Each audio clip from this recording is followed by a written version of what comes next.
മഹാനായ സഹാബി Abdulrahman bin അബീ ബക്കറ അദ്ദേഹം തന്റെ പിതാവിനോട് ഒരിക്കൽ ചോദിക്കുകയാണ്, പ്രിയപ്പെട്ട ഉപ്പ, എല്ലാ പ്രഭാതത്തിലും എല്ലാ വൈകുന്നേരവും അവിടുന്ന് ഇങ്ങനെ പറയുന്നത് ഞാൻ കേൾക്കുന്നുണ്ടല്ലോ, അല്ലാഹുവേ ആഫിനി ഫീ ബദനി, എന്റെ ശരീരത്തിൽ നീ ആഫിയത്ത് തരണേ. ശാരീരികമായിട്ടുള്ള ആരോഗ്യമാണ് ചോദിക്കുന്നത്.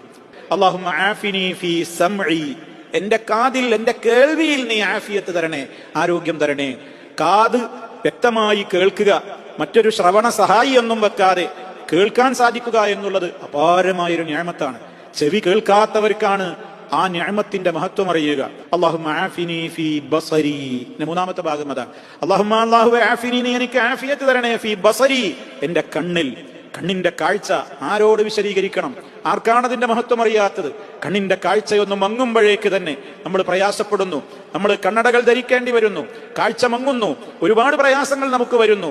അല്ലാഹുമ്മ ആഫിനി ഫീ ബദനി, അല്ലാഹുമ്മ ആഫിനി ഫീ സമഇ, അല്ലാഹുമ്മ ആഫിനി ഫീ ബസരി ഇതൊക്കെ പറഞ്ഞിട്ട് പറയും, എന്താ അള്ളാഹിനോട് ചോദിക്കണത്? ലാ ഇലാഹ ഇല്ലാ അൻത. കണ്ട, ഉടനെ പറഞ്ഞു, നീയല്ലാതെ ഒരു ഇലാഹില്ല.